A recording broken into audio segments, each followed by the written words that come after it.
wahita Master Easy nk'ibisanzwe cyangwa ukahita Easy the one. Kora subscribe kuri Master Easy Fan. How do we have this?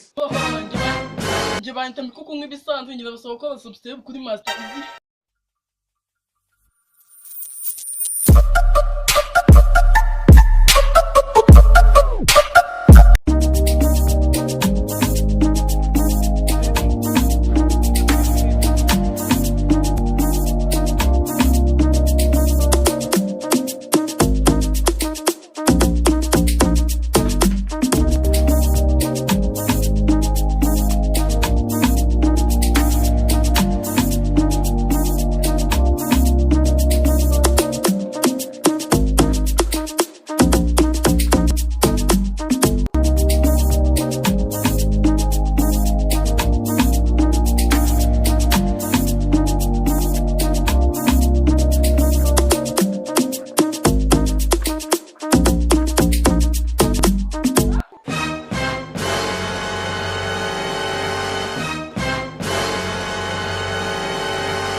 Ugeze birabareba. Turasabigira amaso.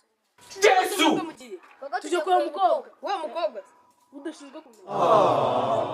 Mukobwa akasakumira. Akasakumira. Esora baza kubaza. Ujya kureba umushiri. Ujya urushati gusa kureba. Wasa umushiri. Yagiye kubura kuko nari mukobwa. Wasa umushiri. Wasa umushiri. Kiza umushiri ni rihera. Ijambo rero naga kana mushiri yaga. Ndetse uruzo n'ikigiriza kuri me. Uruzo nk'uruzinga ruri ku mwana. Nubundi Imana nuva turi hamwe tugenda. Utagenda yore muzi.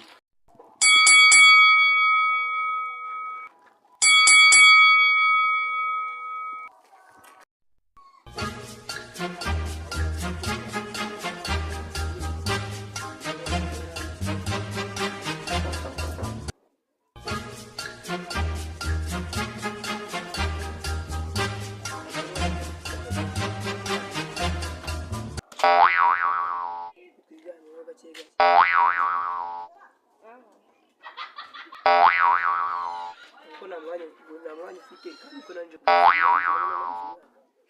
Nanjye nama afite nasi. ushatse nko kunuka Oya ntabwo. Pregnant? ufite umwanya nkajyanye Uzange kusomye.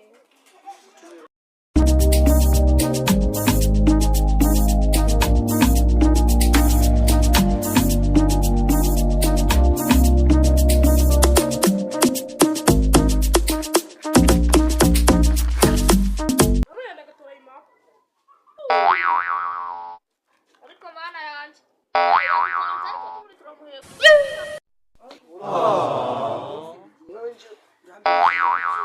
cyumweru ngo tuzaba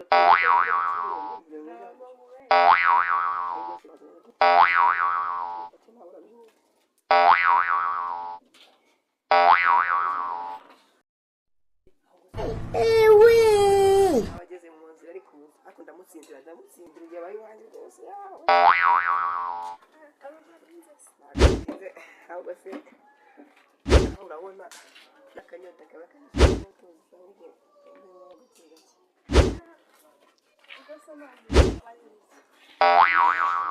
ugomba kubabara hari igihe nyamwumva mu mubara ki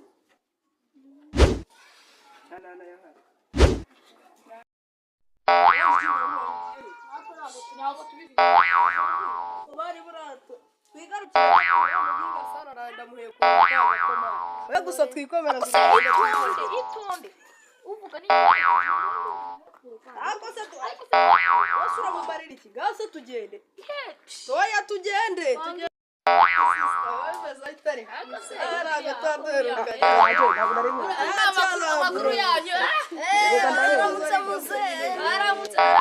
ko se musore baza nkubaza nanone ni muze osekuru wasu